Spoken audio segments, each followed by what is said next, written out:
ರಾಜನಾಗಬೇಕೆಂಬ ಛಲ ತೊಟ್ಟು ಬಂದ ನನ್ನನ್ನು ಜಗತ್ತನ್ನು ಗೆಲ್ಲುವ ಮೊದಲು ನನ್ನನ್ನು ಗೆಲ್ಲು ಎಂದು ನನ್ನ ಅತುಳ ಅತಟವನ್ನಲ್ಲಗಳೆದು ಸ್ವಾಭಿಮಾನದ ಕಿಡಿ ಕೆರಳಿಸಿ ಕೈ ಬೀಸಿ ಕರೆತಂದ ಭಾರತಾಂಬೆಯೇ ಇದು ಇದು ಗ್ರೀಕ್ ಸಾಮ್ರಾಟ್ ಅಲೆಕ್ಸಾಂಡರ್ ಮಾಡುವ ಅನಂತ ವಂದನೆಗಳು ಮಾತ್ರ.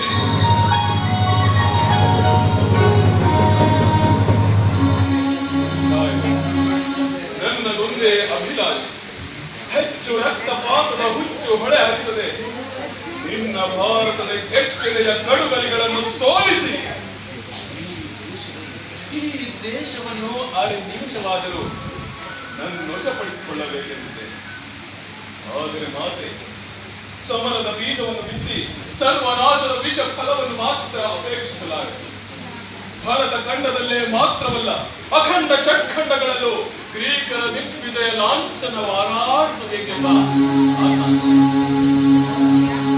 ಈ ಧರಣಿಯ ಕೊನೆ ನನ್ನ ಮಹಾ ಸಾಮ್ರಾಜ್ಯದ ಎಲ್ಲೆಯಾಗಬೇಕು. ನನ್ನ ಅಖಂಡ ಕನ್ನಡ ಶ್ರೇಣಿಗೆ ಶೋರಿ ವೃಕ್ಷವೇ ಪ್ರಕಂಪಿಸಿ ಸಮಸ್ತ ಸಾಮ್ರಾಟರೆಲ್ಲರೂ ನಮ್ಮ ಅರಸೊತ್ತಿಗೆಯನ್ನು ನಮಗಿದ್ದು ಸಾಮಂತ ಪದವಿಯನ್ನು. ಆದರೆ ಮಾತೆ ಭಾರತವನ್ನು ಗೆಲ್ಲುವ ಮೊದಲು ಭಾರತೀಯರ ಹೃದಯವನ್ನು ಗೆಲ್ಲಬೇಕೆಂಬ ಈ ನನ್ನ ಬಯಕೆ ಮರುಧರೆಯ ಮರೀಚಿಕೆಯಾಗದಿರಲಿ, ಕನಸಿನ ಉಸಿಗಂಟಾಗದಿರಲಿ. ಈ ನನ್ನ ಬಹುದಿನದ ಬಯಕೆಗೆ ಶುಭೋದಯವಾಗಲೆಂದು ಅನುಗ್ರಹಿಸಿ ಮಾತೆ, ಅನುಗ್ರಹಿಸಿ.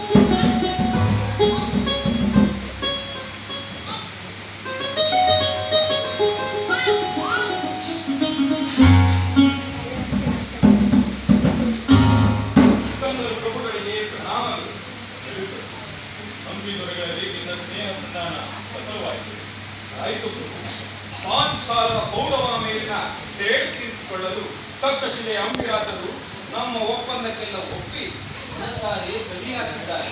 ತಮ್ಮನ್ನು ಕಾಣಲು ಕಾತರರಾಗಿದ್ದಾರೆ. ಅವರನ್ನು ಅಪ್ಪಣೆ.